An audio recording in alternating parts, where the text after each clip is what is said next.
The C-sharp major prelude from Book 1 is like the first two preludes, also from the Clavier Büchlein that you heard me referring in the first video. And as such, it shares characteristic with the first two preludes in that it is relatively simple, that it works again according to a formula, albeit a slightly more sophisticated one, so that you can again recognize in it a piece used for teaching a specific set of skill. What exactly, I will come to it in a second. Again, very similar to what it was in the Clavier Büchlein, only a tiny alteration and really for the better. Bach, unlike some composers, always improved his works by revisions. And you can't say the same, for example, of somebody like Schumann, whose first instant tends to be actually the most daring and the best. The original one started like this. And he just changed this first four, which is actually far better. So we can only be glad that he made the change. Now, you will remember what I said. Well, if you have watched yesterday's video about the C minor prelude, you will remember my rant about the tempo ordinario. I still apply it to this piece in my interpretation. I play a slightly faster version of the tempo ordinario because, again, I think that's what the piece is about, and I think it serves the piece far better. The, again, traditional way of playing this prelude can go somewhere like,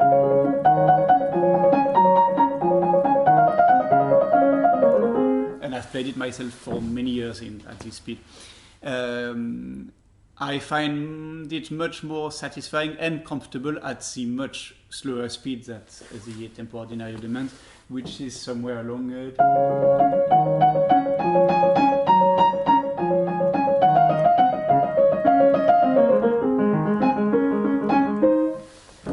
To us super trained pianists who have played Chopin Etude and Rachmaninoff and everything, this sort of speed seems slightly counterintuitive, and we want to use our highly developed finger and technique.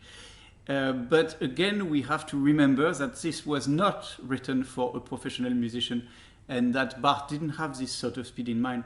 Bach does occasionally write a piece which makes a direct appeal to virtuosity, but it is rare. And in fact, I can think of only one prelude in the first book, and that's much later down the line, but I'll discuss it when it comes. This is not about virtuosity. It's about, shall we say, evenness of tone.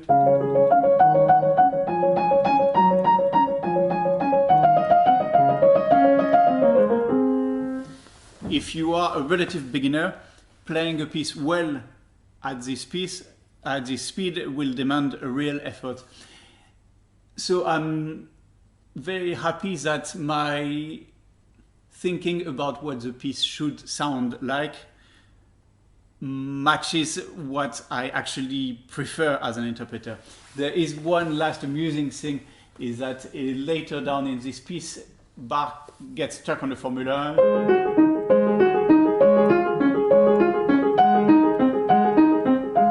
Where the left can be, you can hear on the left a sort of cuckoo effect, and the cuckoo is a well-used musical device. Many composers have composed cuckoo pieces. I mean, the most famous one is perhaps Daquin.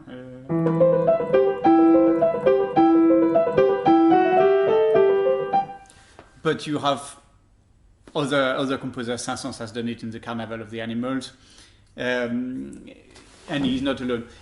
At this speed, I can have my cuckoo. If I was to play, well, then the cuckoo disappears. But if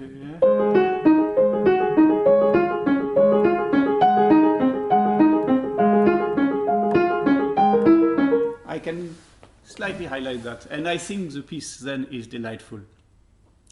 And I cannot not mention the fact that this piece is written in C-sharp major, obviously one step up the C major of the first prelude, and that this would have been impossible in certain systems of tuning which were the norm at the time of Bach. When we say the Well Tempered Clavier, we have for a long time assumed that this meant that because tuning became normalized, it was possible for the first time to play in every key indifferentiately. Now, we know now that this is not true, and that the tuning that Bach would have expected for the Well Tempered would still have left some differences between the different keys. It's just that these differences were small enough to be possible, and even to highlight some qualities of the different keys. It is a complex subject, the subject of tuning. So rather than going into too much depth myself, because that would make this video a half an hour long instead of 10 minutes, I will rather leave some documents or videos in the description of people who have talked about this with more expertise than I do, if you are interested. So let's move on to the fugue, which is absolutely, again, delightful. Is the first and by no means the only one of the witty fugues in the Well Tempered Clavier. This one has in the subject something slightly, I would say almost a little bit drunk, which makes it particularly attractive.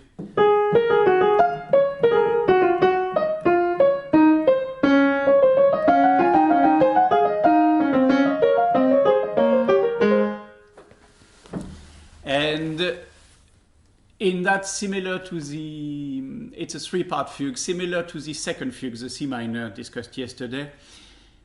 It is lighter in mood and in texture from the first one. And again, it has plenty of those episodes which tend to let the music relax and breathe. The episodes in this particular fugue would sound something like that.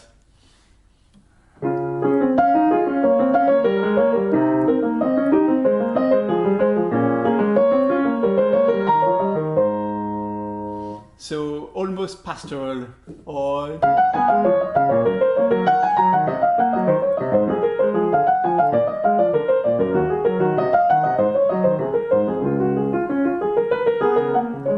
and then we are back on the subject. The last thing, I will point it out, and again that's something which makes it similar to the C minor one. There is a little bit of thematic connection between the prelude and the fugue. I mention it because it's not going to be usual. If you remember the prelude, then you hear that fragment in the subject of the fugue, these four notes.